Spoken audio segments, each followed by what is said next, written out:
Hi guys, this is Rahul with MySmartPrice.com, and today we are at the launch of the Gionee Elife S7, one of the slimmest phones that we have in the market right now. So we will be basically taking a closer look at the phone, which I have in my hand right now. So talking about the features of the Elife S7, first of all we start off with the fact that this is a 4G LTE enabled phone, and this is a 4G LTE enabled dual SIM phone, one of the few phones that can do that. So let me take you around the design of the phone first. As you can see, this is 5.2 inch display. This is a 5.2 inch Full HD AMOLED display. So this the brightness is turned down right now. It's actually a very vibrant display. Moving on to the design of the phone, as you can see, it's quite slim. It is 5.5 mm thin. It's actually slightly thicker than the S5.1, but you won't probably notice it. The front side of the phone is dominated by the front camera, and we have the sensor here and the earpiece here. We are taking a closer look at the design of the Gionee Elife S7. The front of the phone is dominated by the huge 5.2 inch display, and at the top of the device we have nothing, and at the bottom of the device we have the USB port, the speakers grill, and the 3.5 mm jack, and the USB the micro USB port, as well as the speaker. That's the microphone. The left side we only have the SIM tray, which actually houses two dual SIMs. That, by the way, are 4G enabled. And the right side we have the volume rocker keys here, and the wake up and sleep button and the power button, all combined into one. And you can actually notice that this is actually quite slim. This is 5.5 mm thick, making it only slightly thicker than the S5.1, but I don't think you would actually notice much of a difference. And we have Corning Gorilla Glass 3 both on the front and at the back.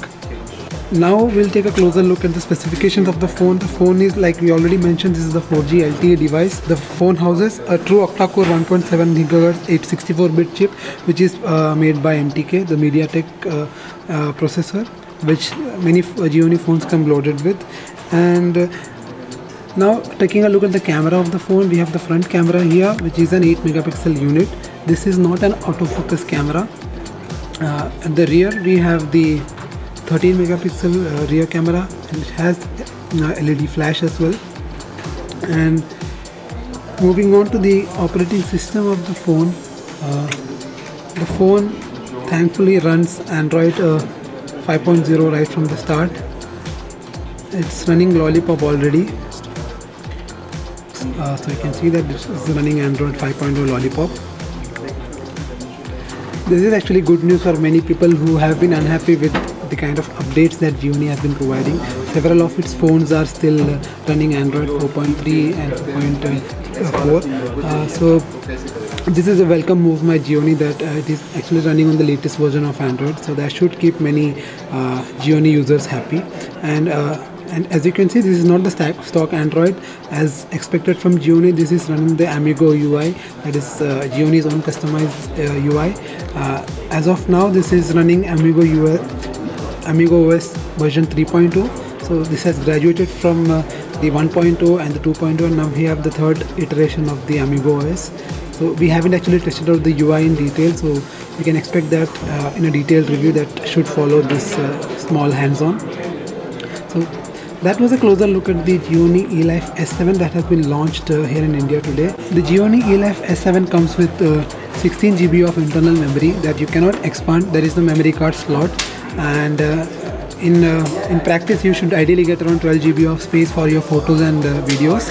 And there is 2 GB of RAM thrown in as well.